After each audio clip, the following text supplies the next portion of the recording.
नमस्कार मित्रों, मैं इंदर कुक्कड़ और आप देख रहे हैं MW न्यूज़ मुखर वक्ता।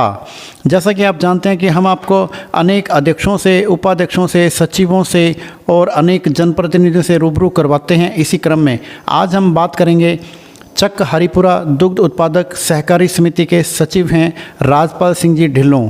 इनसे जानेंगे कि इनको किस तरह की समस्याओं का सामना करना पड़ता है। ये रोज़ दुग्ध उत्पादकों से मुलाकात करते हैं, उनकी समस्याओं के बारे में जानते हैं और इनसे जानेंगे। तो राजपाल जी, सबसे पहले आपका बहुत बहुत स्वागत है हमारे चैनल में। सर, आप हमारी समिति पर आए, आपका भी धन्यवाद बहुत बहुत। राजपाल जी, जैसे अभी आप लगभग ये जो व्यवसाय कर रहे हैं, कितना समय हो गया आपको? सर, हमारे को इस संघ से जुड़े हुए 5 साल हो गई जी। गांव कौन कौन से, चक कौन कौन से रखते हैं? सर, यही अपना चक हरिपुरा है जो इसका कार्य क्षेत्र है जी, जो पास से डाणी है, और इसका कोई 1-2 चक है जी, जैसे चक 8 MD हो गया और 3 MW हो गया। आपकी जो ये समिति है चक हरिपुरा, इसके अंदर मुख्य रूप से आप क्या क्या सुविधाएं उपलब्ध करवा रहे हैं? सर, इसके ये जो मौके पर दूध कलेक्शन करना, मौके पर सभी दुग्ध उत्पादकों को समय समय पर उनकी दूध की उचित मूल्य की दर से पेमेंट करना। जो पशु आहार हमारे पास आता है से, जैसे सरस का, और जो घी जो हम समय समय पर मौके पर किसी को उपलब्ध कराते हैं उचित मूल्य पर पशुहार, और मौके पर जो पशुहार बहुत बढ़िया क्वालिटी का जो सरस का आहार है, और रोगों का इसके प्रति बहुत बढ़िया रुझान है। और जो घी है सरस का बहुत बढ़िया क्वालिटी का आ रहा है जी। उसके जो 1 क्विंटल घी हम हर मंथली जो ग्राहकों को हम उचित मूल्य पर उपलब्ध कराते हैं। ठीक है। और जो संघ द्वारा समय समय पर जो पशु चारा है उसका बीज फ्री में किट द्वारा दिया जाता है, और वो सभी दुग्ध उत्पादकों को हम मौके पर उपलब्ध करवाते हैं। और अब जो ज्वार का बीज आ रहा है संघ द्वारा, और आने पर वो हम उपलब्ध करवाएंगे। तो राजपाल जी, जैसे अब आमतौर पर जो दुग्ध उत्पादक हैं, पशुपालक हैं, उनके आप लगातार टच में रहते हैं, धरातल पर आप उनके साथ में जुड़े हुए हैं। मुख्य रूप से जो पशुपालक हैं, दुग्ध उत्पादक हैं, उनको क्या समस्याएं देखने को मिल रही हैं आपकी नज़र में? सर, पशुपालकों को क्या समस्या आ रही है, क्या प्राइवेट डेयरियों के रेट है ना, जो इस सर्च से थोड़ा 1 रुपये का फ़र्क है, उसकी वजह से वो दूध की कीमत वाजिब मूल्य नहीं मिलने के कारण थोड़ा समस्या उत्पन्न करते हैं। और फिर संघ द्वारा इसका कोई हल निकाला जाए और इसका रेट जो थोड़ा बराबर किया जाए प्राइवेट डेयरियों से। तो राजपाल, जैसे आमतौर पर देखते हैं कि आज ये जो पशुपालन का जो व्यवसाय है, ये बहुत ही शानदार व्यवसाय है, एक फैमिली व्यवसाय है, जबकि आज के जो युवा वर्ग की इस व्यवसाय में रुचि कम है। तो और जो जितने भी जो पशुपालक हैं, वो जो व्यवसाय के तौर पर ना करके वो एक शौकिया तौर पर एक पशुपालक ज़रूरत के हिसाब से पालते हैं। तो इस बारे में आप क्या कहना चाहोगे? सर, यही है संघ को अपील है कि जनता जो पशुपालक हैं उनको समय समय पर कैंप लगाकर जागरूक किया जाए कि जो पशुपालक हैं वो अपना शौकिया तौर पर नहीं कर पशुपालन को और व्यवसाय के तौर पर कर सकें, और उनको ज़्यादा से ज़्यादा लाभ प्राप्त कर सकें। और संघ का जो है प्रॉफिट है, जो दूध आएगा तो प्रॉफिट ज़्यादा बनेगा, उसके लिए संघ को कैंप लगाने चाहिए जी। तो बहुत ही शानदार बात है। प्राइवेट डेयरियाँ भी खुली हुई हैं, और जैसे अभी आपने बताया कि प्राइवेट का रेट 1 रुपये इससे ज़्यादा है।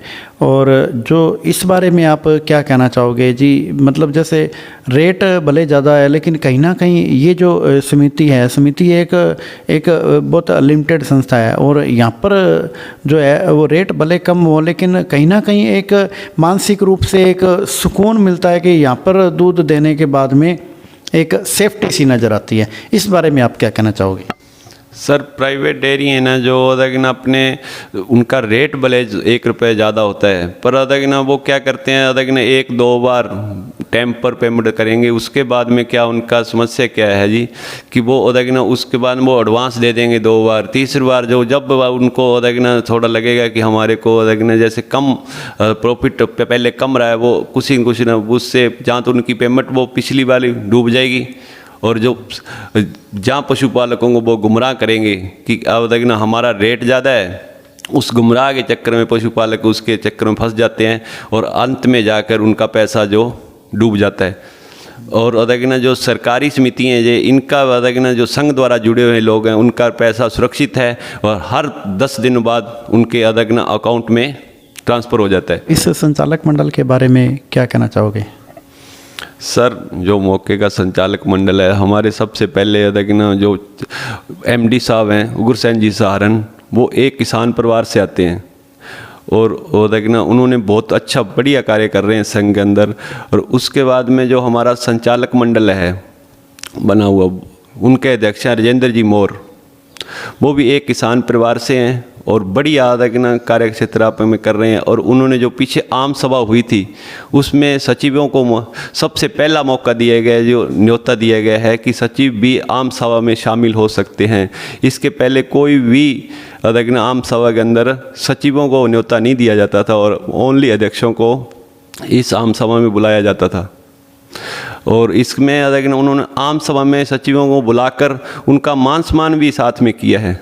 इसलिए देखना इन संचालक मंडल का बहुत बहुत धन्यवाद है और बढ़िया कार्य कर रहा है। तो आपको आपके जो मिलने वाले शुभचिंतक हैं और जितने भी ग्रामीण आपको देख रहे हैं, जितने भी दुग्ध उत्पादक हैं और जितने भी दर्शक आपको देख रहे हैं, उनको आप विशेष रूप से क्या अपील और संदेश क्या देना चाहेंगे? सर अपील मैं ये करता हूँ कि आगे होली का त्यौहार आ रहा है, उसके लिए हम देखना आप जो रंग है ना वो उनको बढ़िया देखना तरीके से होली का त्यौहार मनाएं और देखना जो केमिकल युक्त रंग है उनका उपयोग ना कर कर और जो गुलाल है प्राकृतिक रंग है उनका उपयोग किया जाए। और एक संघ के द्वारा को अजय अपील करते हैं कि जो पशुपालक है उनका मौके पर देखना बढ़िया तरीके से पशुहार उनका बढ़िया टीकाकरण पशु नस्ल के लिए और मौके कैंप लगा कर उनको मोटिवेट किया जाए कि जो पशुपालक हैं संघ से ज़्यादा जुड़ सकें और संघ का भी फायदा हो सके। बहुत बहुत धन्यवाद।